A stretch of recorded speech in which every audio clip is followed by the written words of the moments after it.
If you're like me and have found this pandemic and its many, many lockdowns to be the perfect time to dive headfirst into film photography, or maybe you've been shooting film since before it was cool, back when freedom was legal, you've probably explored the multitude of ways to convert your analog shots to digital. Having extensively tested the flatbed method to a frustrating and fruitless end, I was keen to switch to the camera plus macro lens method that's been recommended to me by so many photographers, both on and off of the podcast. After scouring the market, I discovered a fantastic, multi-format, high-quality, cost-effective solution for securing my film and diffusing the light underneath it, allowing me to photograph it effectively. Its frame, range of interchangeable gates, and light diffuser make it possible to digitally photograph your film quickly and, most importantly to me, to a high standard. It allows you to scan 35mm, 120, and even 4x5. Visit pixel-later.com, that's pixl-latr.com to find out more and get your own. Also check them out on Instagram, tell them that I sent you, and a massive thanks to Pixelator for supporting the podcast.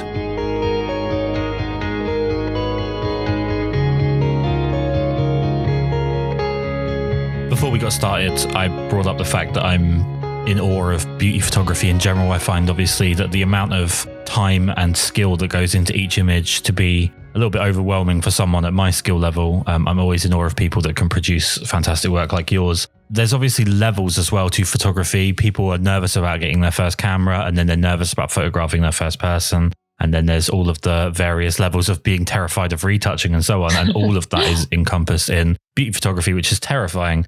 Before we talk about how scary your job is, let's just start off with why you picked up a camera in the first place. So what made you want to be a photographer? Well, actually, starting from middle school, I really wanted to be like a fictional writer. That was kind of what my goal was. I pursued that up until like my senior year of high school. And I just took a photography class because I had to do an art elective. And it just kind of went from there.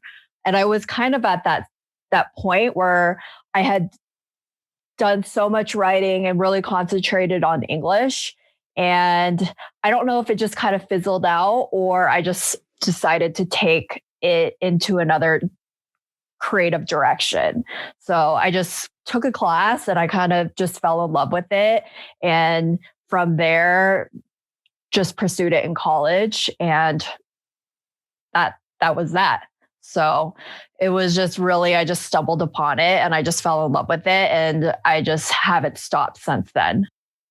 What was it that made you want to photograph your first person? Because something that I hear so often from people that are sort of just entering photography, or even people that have been doing it for a while, is that photographing people can be kind of a bit of an intimidating step because there's a bit of judgment coming back at you from what you're photographing. You feel like you have to be a certain way and it could just be an overwhelming thing. So what made you want to photograph people for the first time? I think it was really just kind of the thrill of it. And I do get like anxious, and I still even now get anxious. And I really started out at just photographing my friends, and they, when you're in an early college student, it's kind of fun to get your photos taken. So everyone was kind of along for the ride. And, that was during the time of MySpace and social media. So it was kind of exciting for other people to take part in that and kind of get free photos taken. But I think I was blessed to kind of start in that area and just had a lot of people be excited about it. And just kind of be able to be goofy and playful. And even at that age, I think the age is a big part of that. Is when you're that age, you're kind of fearless and you're able to play and kind of experiment and not really feel judged about it, versus now, especially when this is like my professional career, it tends to get very, you just get pressured a lot more and you feel it depending on, obviously, whether you're doing a test or shooting a celebrity or shooting a campaign. So it all feels different now versus, when you first pick up a camera and you're just kind of playing. And this is a very deep question to dive in at like question number 3 in a podcast, but I kind of want to go there. Do you lose any of the enthusiasm or creativity, that kind of creative spark, as it becomes more pressured and it becomes a job as opposed to an interest? Do you lose any of that enthusiasm? I don't think so. I mean, it just evolves in a different way, and the creative process changes throughout the years as you become more developed and have experimented a lot more and have done certain jobs. It really just evolves, but it doesn't ever go away. I mean, not for me anyway. So yeah, it just changes throughout. And that's what I really love about the process too, because it never gets boring. It just always is changing, and it keeps you on your toes. Every job is different. Every shoot is different, whether it's a job or it's a test shoot for myself. It's always just keeps me on my toes. Are you someone that works in terms of like series? Do you have like maybe small projects that you work towards, things that kind of constrict you or challenge you in particular areas? Or are you just working, like you just said, I guess, one job to the next and one shoot to the next and just let things evolve that way? I mean, so right now I'm kind of going to be diving into the world of still life and hand modeling shoots. Mm-hmm. That's kind of my next thing. And that's not quite, you've seen my work. That's not really quite what I do. I've done it before, but it's a whole new world of, prop styling and, all these tiny little details that can really change the way the photo is just by, a placement of an object or a color theme. It's going to be something different. So yeah, that's kind of like the direction I'm going into. As far as like series, it kind of tends to go from shoot to shoot, and it really depends on like who I'm working with, the talent that I might find that I'm like, oh, I want to do a shoot specifically for this person because they've inspired me to do so. So it just really kind of depends.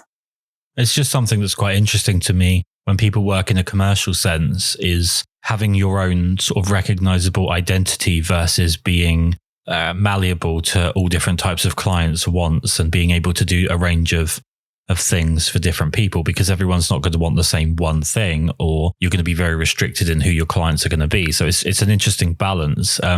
Is it hard to find that balance of keeping your identity but also being appealing to as many clients as possible?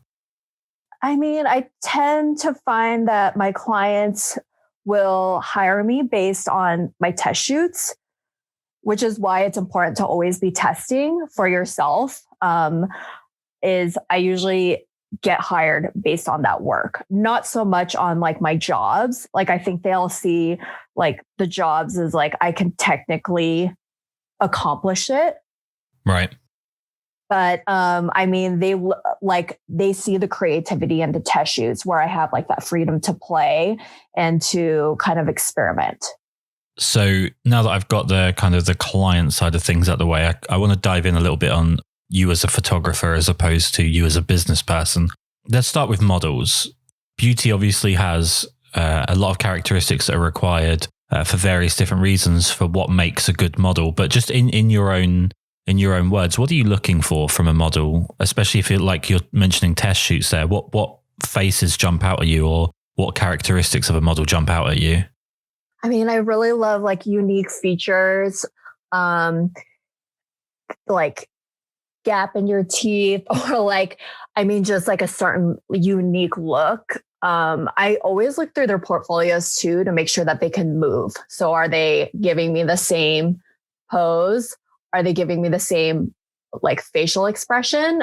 And a lot of the times it's yes, like, they have that one look and that's kind of their signature. And I'm not like quite looking for that. Like I want to work with someone who will give it to me, and give me a variety and won't be afraid to play. I mean, I'll get like sent these links to all these different models. And I usually always will have like the ones just jump out at me that I just feel attracted to. Is it a case of like, I mean, you're mentioning there people that don't move as well, and something that I've mentioned before on the podcast, when it comes to photographing people, if you're looking at images of people and you're trying to figure out whether or not they work for you, I tend to look at hands. because hands and images tell you how comfortable someone is being photographed. People train themselves to have certain expressions. It's a defensive mechanism for people in general, let alone with when it comes to being around a camera. But I think hands show off a lot more about people's ability to be comfortable. You're mentioning there like the people that have that one look or that one pose, or they're kind of restricted, I guess is probably a polite way to put it, in their modeling. Do you think that's a result of things like Instagram and e-commerce, or what is it you think that is causing that issue? I think sometimes it's just like they're starting out, they're kind of green, they're stiff. They haven't really found their rhythm yet. It could be too, it's like their experience is the e-com and it's just kind of like the same poses over and over again. But I mean, I'm kind of looking for like the models that it's almost like a dance where they have like the movement and the flow. And I've worked with a few models that I can just continuously just shoot and never get bored because they just bring so much to the shoot. It feels like we're doing a dance. And, it's just like there's this rhythm and there's just a communication between us. And just like the way that they're moving, it's like I could just never ending just be snapping photos of them and just have such a difficult time really like making the selects because they're just so beautiful. What do you like on set with regards to your directorial style? Are you someone, obviously you're mentioning there about looking for movement. Are you quite expressive with what you're looking for? Do you give them a lot of room to figure stuff out for themselves? It's always interesting to see how different personalities direct on a set.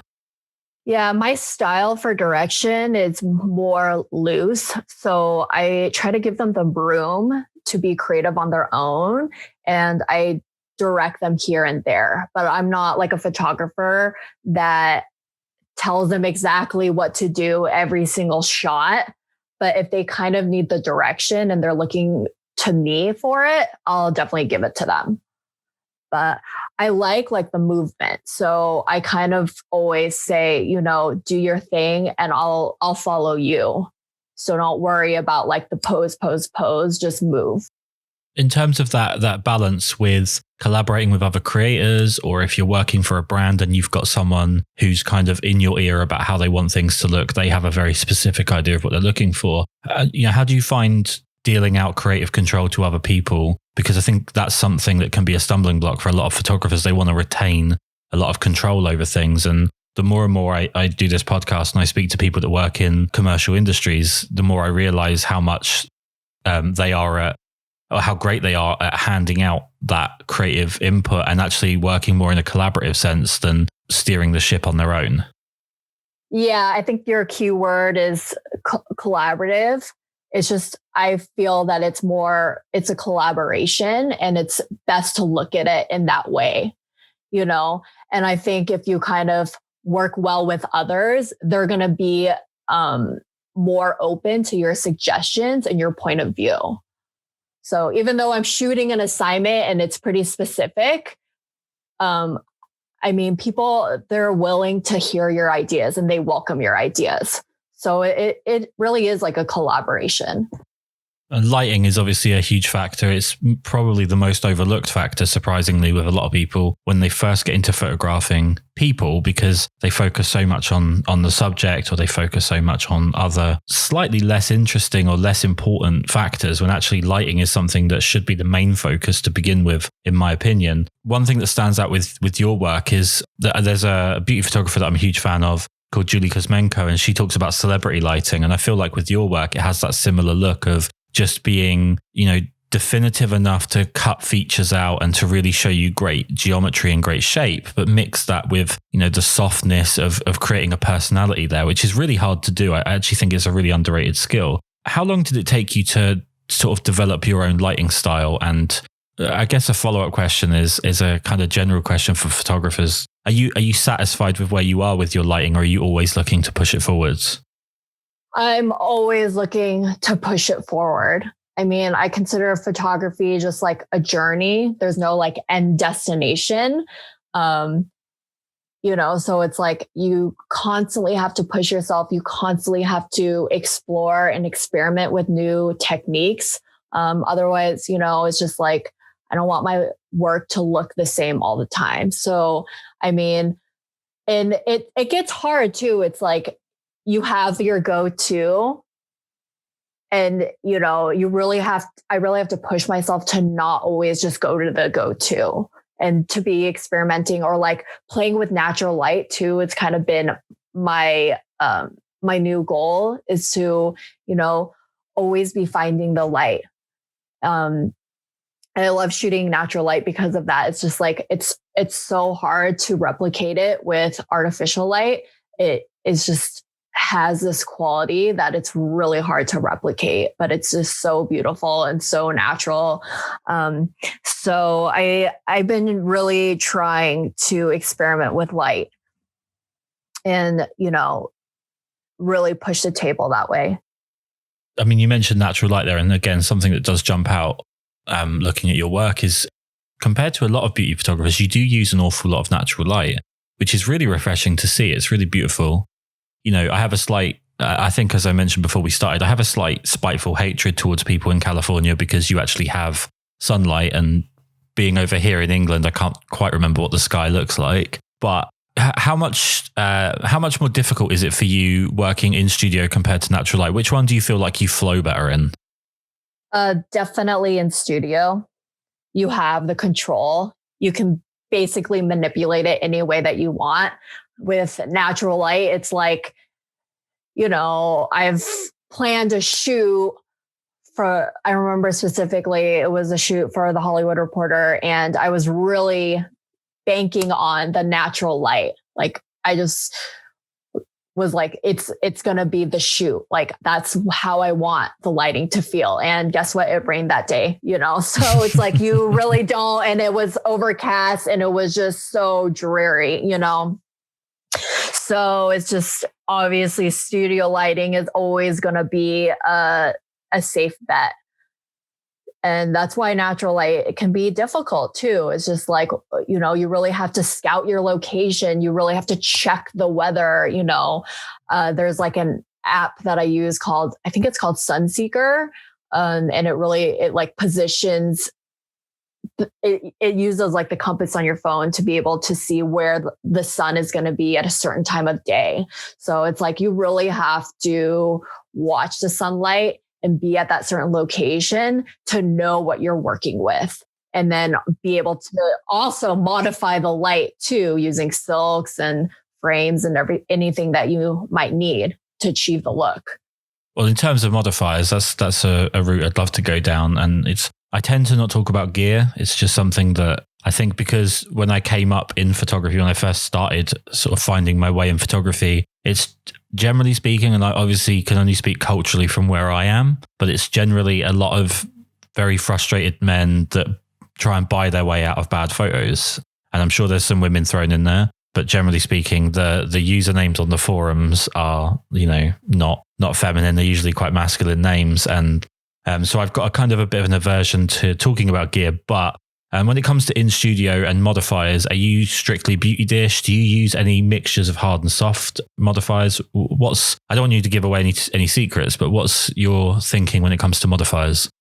I mean, it really depends, I think, on the shoot and what the overall tone is. So, I mean, I will go beauty dish if it's like I'm looking for a harder light. I'll do an umbrella with the sock for a softer light. I've been trying to go into like constant lighting too. Mm-hmm. And that's kind of it.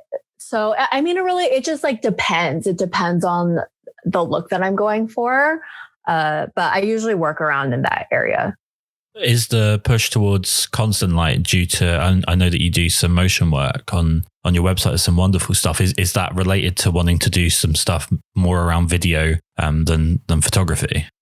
Yeah, I mean, like I'd really like to go into motion. It's like, it's hard for me to do both and be able to have like the concentration and like the length of time to do both. It's like, you have to switch gears, I like working with constant light because you can see where the light hits in real time instead of having to take the photo, especially when I'm starting to go into the world of still life. It's like a game changer using constant lighting versus strobes. One thing that I quite excited to have the opportunity to talk to you about that I actually don't see many people do the way, especially not the way that you do. And it's a sort of genre of photography that gets kind of ignored is hair photography, as opposed to just sort of standard beauty photography, where a lot of people have that built-in idea of what it is. Hair photography to me is really fascinating because there's a whole art to the collaborative process involved, because it's surprisingly intricate, and the concepts are usually quite strong. To be good with hair, I think, takes a lot more skill than people realize, and that's coming from someone that's completely bald. But when it comes to doing hair photography, what's the difference in terms of challenge for you compared to makeup based beauty? Is hair harder? Is beauty harder? Which one do you prefer? I mean, hair is so hard, and I really I 100% it's who you're working with. And I find it easier to find makeup artists who are good versus like hairstylists. Hair in itself is just an art form, really. And makeup is an art form as well. But hair is just like, to find a good hairstylist is just, it's gold. It really is. That's why I'm like, I see like people who do hair and makeup, and I do work with people that are gifted in both, and they're, incredibly talented, but it's a very rare thing, because hair in itself, and, even them working with hair, with like creating wind, it's such a talent. And it sounds such a small and kind of a ridiculous thing, like, blowing wind through hair. It's like, it's not a difficult thing. It doesn't seem like it anyway, but it is. Seeing the flow and like the movement of the hair, and even creating the movement, just like with it being still, and just like the curls and how the hair cascades. It's an art form, really. So it really ends up being about like who you're working with and making sure it's a collaborative process. Yeah, I completely agree. I think it's completely underestimated the difficulty involved on a technical sort of stand for the person that's trying to wrangle the hair and trying to make things sit exactly, precisely, intricately, and then you're trying to factor in the lighting and everything else. It's a whole side of photography that I think doesn't get the recognition for the skill, because maybe people were just a little bit, without wanting to be mean, a little bit clueless, unless they've done it for themselves or they've seen it done firsthand and they've seen how hard it is. You've mentioned there about that kind of collaborative process, and there's a whole section of your website, if you go to your Beauty One section of your website, where there seems to be a real jump in terms of, like, I don't want to say set design, but just in production value, in styling, and, on top of having, the great makeup artistry and the beautiful person and the nice lighting, there seems to be those little extra pieces on top, especially with the styling and just generally speaking, the whole frame is filled with so much, and not just color, because obviously it works in the black and white images as well, but there's so much to take from the image, whereas a beauty image can sometimes be a very, very plain background with a person placed in front, so the frame is all pushed in towards the person. When it comes to those images where you've got that styling and a little bit more production value, how much do you have to train yourself in understanding what it is that you're trying to get from the shot, so that you can communicate that with the stylist, or is that something that kind of goes in the other direction? They're communicating that with you. Anytime I start working with a wardrobe stylist, or that goes for hair and makeup too, it's like I come up with an idea in the beginning, and I make a mood board, and I pull images, and I give them an overall tone of what I'm looking for. And then it ends up being, a collaborative process with them. And throughout, I'll send them the location, or, if it's in studio. And along the way, they'll send me pieces that they're pulling, and kind of get my feedback as far as like, is this what we're looking for? Mm-hmm. Is this the direction that we want to go through? So it's really about like the communication and making sure that we're on the same page, because things end up going south if people aren't on the same page. The whole point is like we go through the pre-production so that on the shoot day, we're all on the same page and we know what the overall goal is. And that's my job as a photographer, to, be in communication with everyone. And, you also want to give the room to experiment and to play, and to, have these off moments, and combining things that we weren't sure about that actually end up working brilliantly. You've mentioned pre-production there, and that's something that I think for like 99% of photographers, that's not something they even think about. They tend to pick up their camera when they want to take a picture, and then they make all the decisions from the moment the camera's in their hand. You know, I don't want you to go too far out of your way to bore yourself to death here, but when it comes to pre-production, what is that process? Is that you sitting down or, you know, Zoom calling or however that works in 2021 and actually talking through with the person that has more creative control or the brand or the people you're collaborating with? Does one person pitch an idea and everyone else gets to veto it? Or, you know, how does that work? I mean, if we're talking about like test shoots, I will come up with the concept. And then I'll basically reach out to people and say, this is my concept. So I'll put together a mood board so that they can get the general idea of what the feeling is. And they're either into it or they're not. Usually if it's a test shoot and I'm working with the same, you know, team, they're into it. So that's kind of like the process of where we get started. Because you want people to be excited about the shoot. You don't want them to be walking into the unknown and being like, okay, what are we doing for the day? You know, right. I always give them a choice too of the model. Like, so I'll ask for model packages from different agencies, and then I'll narrow it down to the people that I feel inspired by. And then from there, I'll give everyone the option, because it's important for everyone to be excited about it. I don't get to be the only one that's excited about it. Like, I want everyone to come on set and be super excited about the day and what the theme is. So, I mean, I think pre-production is really important, and I spend a lot of time on pre-production. You know, I do wish that I could be like the people that you're talking about, where they can just pick up the camera and just kind of go with it. But, you know, that's just kind of the style of my work, is a lot of production that goes into it and a lot of thought. And, you know, sometimes depending on the shoot, it'll be weeks of production, you know, so it just really depends. Well, I think the pre-production shows up in the back end, and there's a reason why a sort of cultural machine like you have in California runs the way that it does. It's not about making things take as long as possible or stretching things out for the sake of stretching them out. There are obviously very important phases to this that really do add to the end product. And I think sometimes people think they can outthink that, especially if they're outside of that bubble. You've mentioned there about not wanting to go in and have, you know, you don't want to go in and have a bad shoot, and the pre-production helps you avoid that. But I'm imagining that at some point there's going to be difficult personalities that you're going to come across. People tend to, in the course of their lifetime, encounter other people that are difficult to work with, or, you know, there's the outside concept of models being divas or people in the creative industry being very egocentric. Have you had any experiences that have been really hard to manage in the sense of personalities not getting along? And if you did, how did you get through it? I mean, I don't honestly encounter it as much anymore. I think more when I was starting out, I was encountering it a lot. Because I didn't, you know, it's just like, I think it was also on my end, like a lack of confidence and kind of just being more of like amateur and, you know, maybe not having my portfolio really up to standards, and people don't quite respect you. Or, you know, in the beginning, people will be like, well, how old are you?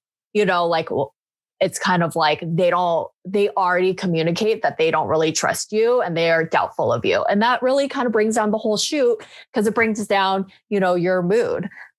So, I mean, that was something that I experienced more in my earlier years. Now it's like, it's not so much. And I think too, it's like, I'm more confident and I have like more of the social skills. And, you know, I always go in with confidence. That's like a big thing with me. It's like anytime I'm doing like a conference shoot, I'm doing like a call, anything like a conference call or discussion with a client, I'm doing a bid, even the test shoot too, it ends up being like, I have to go in confidently or I'll go down is basically what will happen. And I think if it's like, if you just believe in yourself and you have like the attitude to go along with it, you know, I think it ends up being a reflective thing. that you're displaying out, and people kind of feed into that confidence. Like, oh, she knows what she's doing, so I feel confident too. Was there a point along the way where, was there a particular image that you took or a particular job that you took on, or just anything along the way that really you weren't, there's the old expression of like fake it till you make it. And I think with confidence, that's a really, really good way to work. Go in and if you, like you said, if you project confidence, people buy in and they feed to it, and then you actually manufacture your own confidence from it. Was there a point where you really went from wanting to seem confident or trying to make yourself feel confident to actually getting like a huge boost of confidence from something that you've done? I think it also just ends up being about like the amount of experience that you have, and that kind of brings on the confidence as well. When I first started, it was just kind of like, you're so inexperienced and you're kind of always just unsure of yourself, that, the more you shoot, the more things kind of turn out, and experimenting and understanding, like, if I do this, the result will be this, and feeling confident in that. That's really like what changes a lot of the perspective.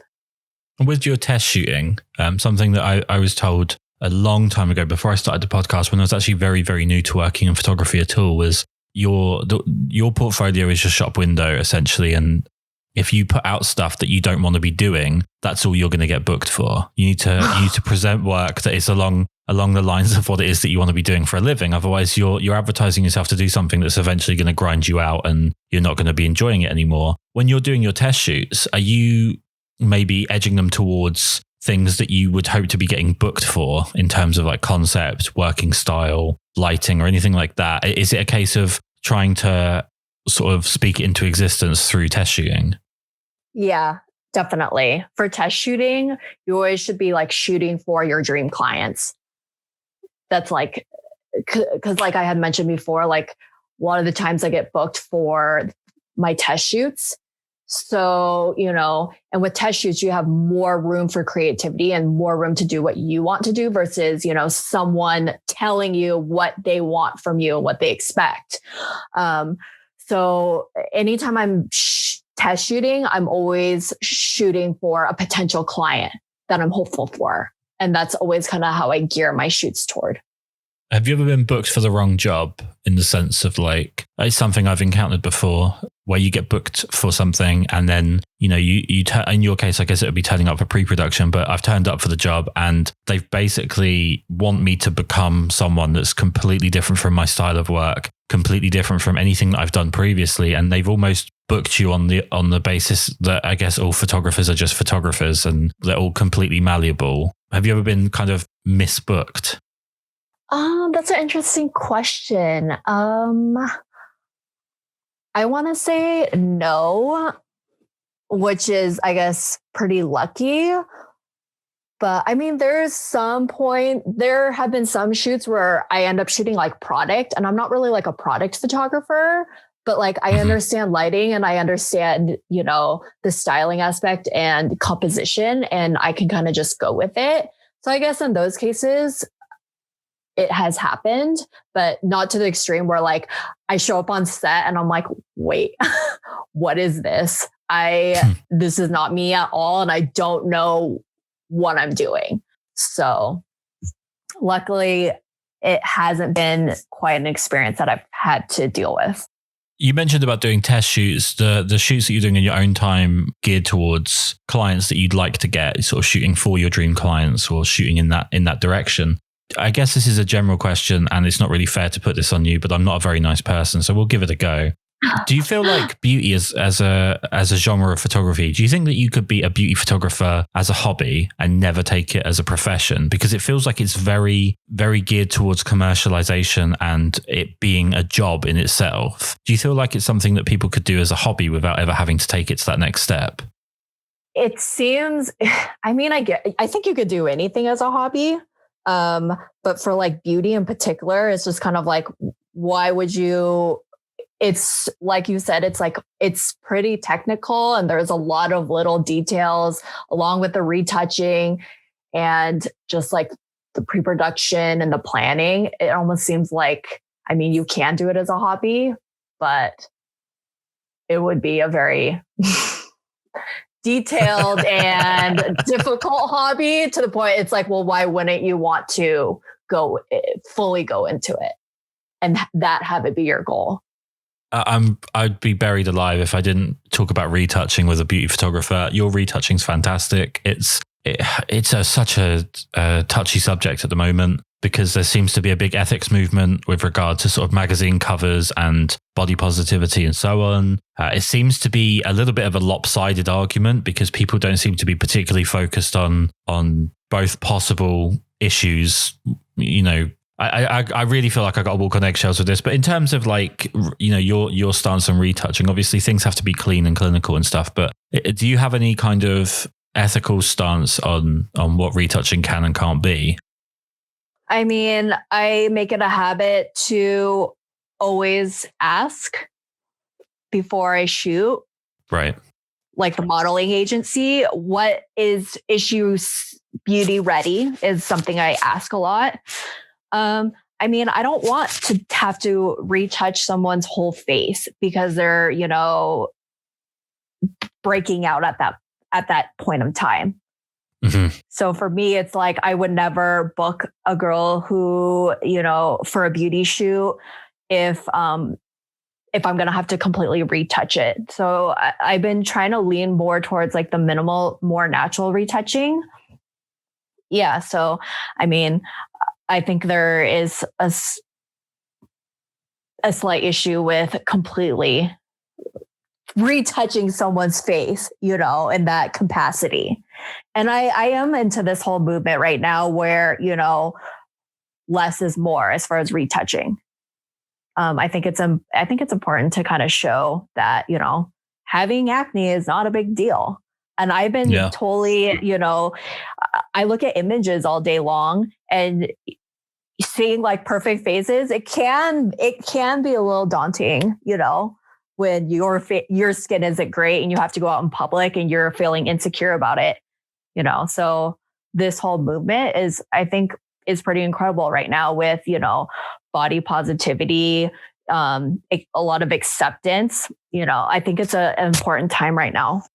I mean, I'm not someone that's in the right cultural hub or even, I guess, on the right side of the gender spectrum to sort of talk about this. But to me, and I'm absolutely fine with being wrong here, but the initial thing that jumped out at me was it feels like it would be a good idea to try and find a way to instill in younger people, and I mean younger people, especially younger girls, to stop looking for validation, to learn to be more accepting of yourself as opposed to looking for everyone else to pat you on the back. Because the problem is in life, if you completely cotton wool someone from rejection, it's actually going to make rejection significantly worse when it does come around, and it will happen to everybody. And I feel like it kind of feels like we're trying to cotton wool life a little bit. And in a way, obviously, I'm not talking in all circumstances. There's some hilarious retouching that's been done over the years. And I think we really hit the peak of it in about 2007.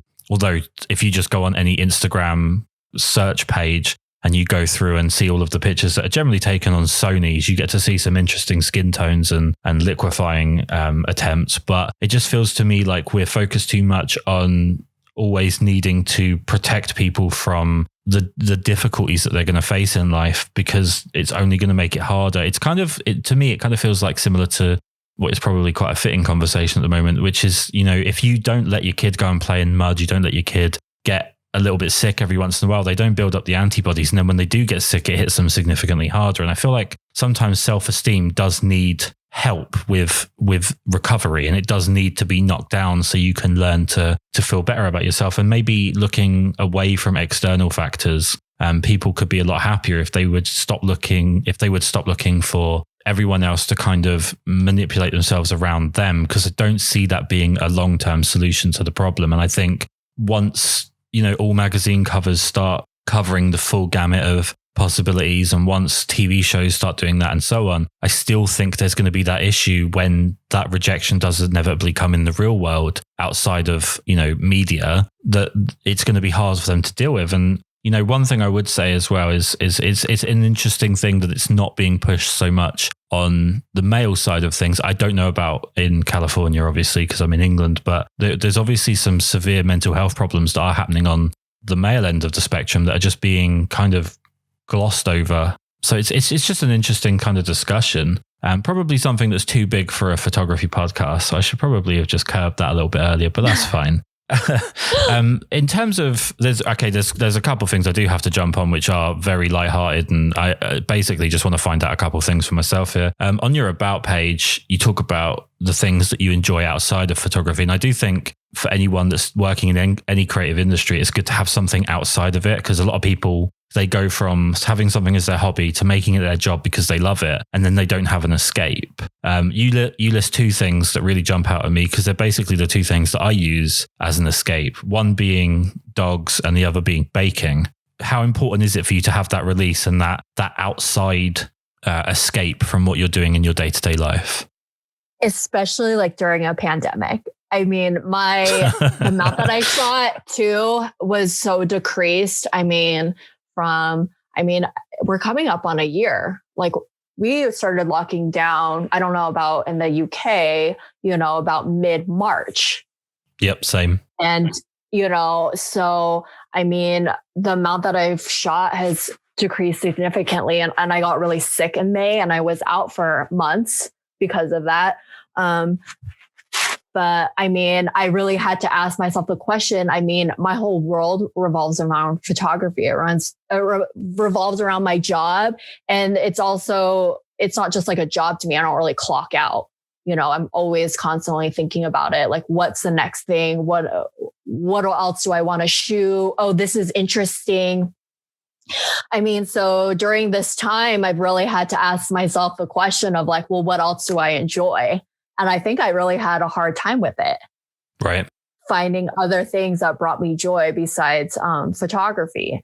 So, I love it. It's really important for me to find like inspiration outside of photography. Like, I love like the art of food has been, and I'm not like a great cook or anything. And I do like baking, but I love the art form of food.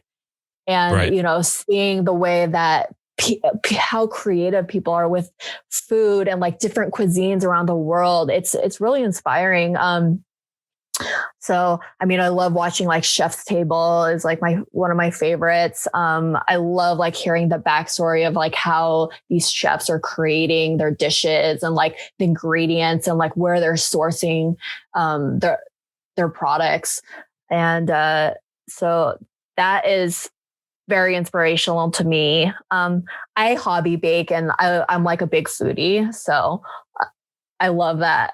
I love that world. And then also just, hiking and nature is also a big inspiration to me too. Like getting out and being around, I guess like what you said, I'm really blessed to live in LA. So we pretty much have pretty great weather year round.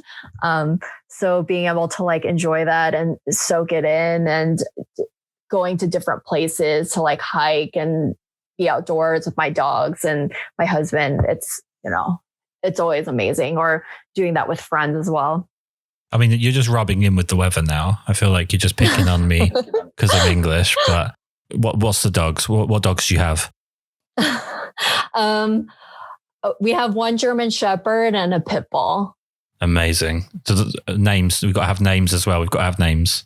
The German Shepherd's name is Vesta. She's a rescue. And then Frankie is the pit bull. He's a rescue as well. We did have another German Shepherd, but he passed in November, and his name was Kaiser. Yeah. So it's never easy losing an animal, but yeah. No, not at all. I wouldn't have got through lockdown if it wasn't for, I have an incredibly contrasting long-haired Chihuahua called Chica, who's like my daughter at this point. And honestly, the lockdown would have been almost impossible without her. And I think people misunderstand that. What you talked about there and finding inspiration outside of photography. And it's not just a case of inspiration that you're going to take into photography, but just something that kind of keeps your mood up and keeps your spirits up. As you said, especially during a pandemic is incredibly important. Last couple of questions, and I'll give you your freedom back. You can go and enjoy the sunshine. What is your most and least favorite parts of beauty photography? My favorite, I mean, is just, I feel like it's almost like, it's just the whole process, I think. It's just, it's just like a seed that starts in the beginning. And then it kind of goes from there as far as, just all the aspects of working with models and like the hair and makeup. I love working with a team. I think that's really like my favorite part about what I do is working with a team and having it be like a collaborative process. Like I love hearing the ideas that other people have and kind of all of us like weaving it together. I love like the storytelling of photography, just every aspect of it, like the lighting, the styling, the makeup, the little subtle choices that can really make a big difference to the overall aesthetic of the shoot. I mean, there's so many great things about photography and just shooting in general. It's such a process, and I love the process. I love everything from the beginning to the end. I guess the negatives. It's because I'm English. I have to talk about the negatives. It's the only way we survive. I mean, I think before I really hated the process of retouching. And I think it's good if you're going into beauty photography to always in the beginning retouch your own images. I think the reason why I've been able to get better, I think, is because I've retouched. I retouched my own images for years, and then I was professionally retouching as well on the side. And I just kind of realized like, I don't want to retouch anymore. And I have like a really amazing retoucher that I only use one retoucher. And I feel like she just knows me and she knows my work and she knows what I like and she knows how I want things. And that's really important to me. But I guess it was the retouching that I really disliked. And I think it's because I'm not a great retoucher. I think I'm pretty good. But in comparison to like the retoucher that I'm working with now, it just makes me realize like it's not really for me. I really love I love spending time on the shoot. And that's what was holding me back before, was because the retouching, I was a pretty slow retoucher. It was basically consuming all my time. And I wasn't able to shoot as much as I wanted because I didn't want to be so backlogged with the retouching. Yeah. So, but I think retouching, if you're going to start out doing beauty, it's really important for you to do the retouching, because you'll realize that when you zoom up or you're, having to fix the issues that you weren't paying attention to on the shoot, it's like important to have those, like that learning that like at the time of the shoot, everything, the details need to be there. So like the lip needs to be filled in, the eyeliner has to be on point. It's important to see the full picture so that later on it doesn't need to be fixed. The whole point is to minimize like the amount of retouching that you have to do. Did you find the first time you worked with the retoucher to be quite daunting, that you were kind of scared to hand over what you'd worked on to someone else to see how they would interpret it? Or was that something you were just quite excited to get off your plate? I was really hesitant. I was approached by, and still am, I'm approached by a lot of retouchers. And in the beginning, I tried out a few different retouchers, and, they would either do really great job on the first image and then just kind of fall off afterwards, or they were just, the process of how they were doing it was just like, it was either like over retouched, where it was just like didn't look real, and I hated that, or it was just like sloppy. It took me a while to find the retoucher that I'm working with now, and I've worked with her for, I think we're coming up on 3 years now. And she's just amazing and just reliable too. I need to work with someone that has good communication as well and will be reliable. And she lives in Poland right now. So, I mean, we're on completely different time zones. And at first I was a little hesitant about that, but I mean, has never let me down.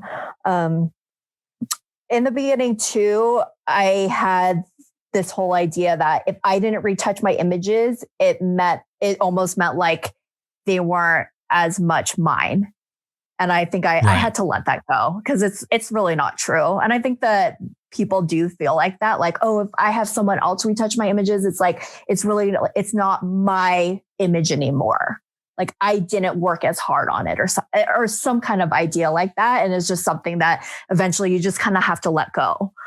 And something I've seen over the last year, talking to a lot of people like yourself who work either with the cosmetics industry or they work with the fashion industry, in whatever respect, there seems to have been a bit of a hit, the work that's available to photographers like yourself as a result of the rise of the kind of social media influencer. So the person that's just making a video on their phone or taking a picture on their phone, using the same ring light, it apparently seems, and then uploading it to a social media account that has so many followers that it feels like a lot of advertisers are kind of bypassing the photographic industry and just going for whatever gets the most reach as cheaply and as quickly as possible.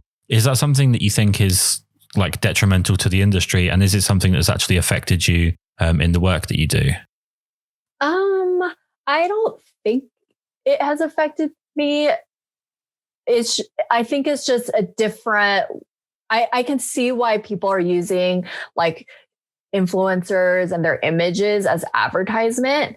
But I also feel like photographers can use that as, I don't want to say like a lesson, but like, I mean, the images that social media influencers are producing, I think people can relate more to them just because it's like more of the mood of this natural kind of setting. It feels more in the moment. And I feel like I've been able to take that and say, okay, things are changing, in the industry as far as beauty too. Like people are leaning more towards natural, unretouched kind of in the moment feelings versus, more studio lighting, kind of this cold kind of feeling and over retouched, etc. I mean, with the social media thing too, I mean, these influencers, it's like it's like a line too. And I've had discussions with my friends about it. It ends up being like these social media influencers too are like creating this ideal life and it's not real. And I think I think people are going to start realizing it's pretty damaging to, especially like young people and people who are just getting started on social media. It's a really weird time. And I always kind of say, I'm happy for the time that I was social media came out when I was in high school. And it wasn't like a huge thing back then. I mean, now it's like young people are seeing these accounts and thinking that this is real life. I think as well, like over here, we've got it where it feels like the government is starting to step in a little bit and sort of crack down on that misleading advertisement that's being done by circumventing the rules by going straight to an individual with an Instagram account. I think that some of the editing is being stepped on and some of the promotion is being stepped on because obviously it's an area that hasn't existed previously to maybe the last 5-6 years, where there's been governing bodies that have to work out how to control the honesty of advertisements that completely go round the normal system of doing things. So I think it's going to catch up in that sense. But it's fascinating that, for years people complained about infomercials being cheesy and terrible. And then when someone becomes an influencer, they do the infomercial thing. And it's just kind of an interesting setup. Like you said, there's so much distance between reality and what you're seeing on a lot of influencer accounts. It's actually quite damaging, I think, especially to people that are believing it. Let's finish on a positive because I've given you far too much negative on this one. And that's entirely my fault. Your work's beautiful. You're a wonderful person. You have that lovely accent. Your name is even Joy. I mean, it doesn't get much better than that. I'm a big believer of speaking things into existence, and you know, if you don't put it out there, it can't possibly happen. You've mentioned a few times about like dream clients, dream jobs, maybe dream people to photograph. What's the dream for you? Who do you have in front of your camera, and who are you shooting for? My big thing was like, I wanted to have an ad in Sephora, like in the stores. And I've done that and it's been amazing. I don't really feel like I want to have like an end destination of like, you know, once I get this, like that's like going to be my high point. So basically like, I just feel like it's as the projects come. I really want to get to the point too. Like, I think I got to the point where like, so I was really busy, you know, I've had like this list of people that I wanted to shoot for, and I've shot for some of them, and it's been really exciting. But with the pandemic, it's been like I think for a lot of people, like a really hard blow to the ego with like things slowing down. You know, a lot of people like, you know, mental health isn't great. In America, like we've really been going through like a crisis with like our government. So really, I want to look at it from the point of like, you know, every shoot, whether it's like something small or, you know, maybe a bigger client or something really, you know, big that's going to go into Sephora or maybe in the magazine. Like, I really just want to take every job as like something that I'm really excited about, no matter what it is. The most important part of the podcast is that we basically turn me into an algorithm and I force as many people to like what I like so that there just becomes more of it. And I'm just forever running a self-serving podcast that creates more work that I like. So we need to tell people where they can go to find all of your amazing work. So best places to go, Instagram, website, and so on. Please plug away. Okay. So my website is joywongphotography.com and my Instagram is @joy.wong.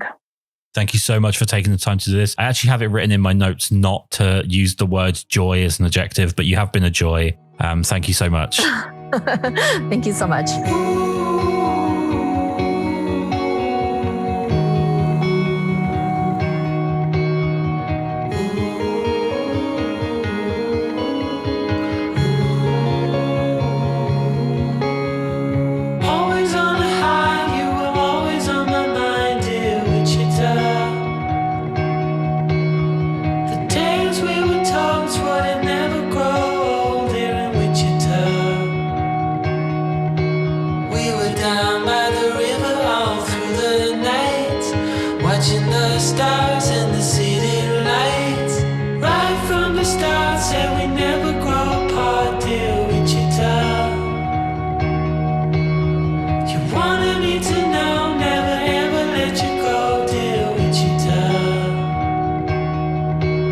Surrounded by colors, it's such a sight. Watching all the lovers falling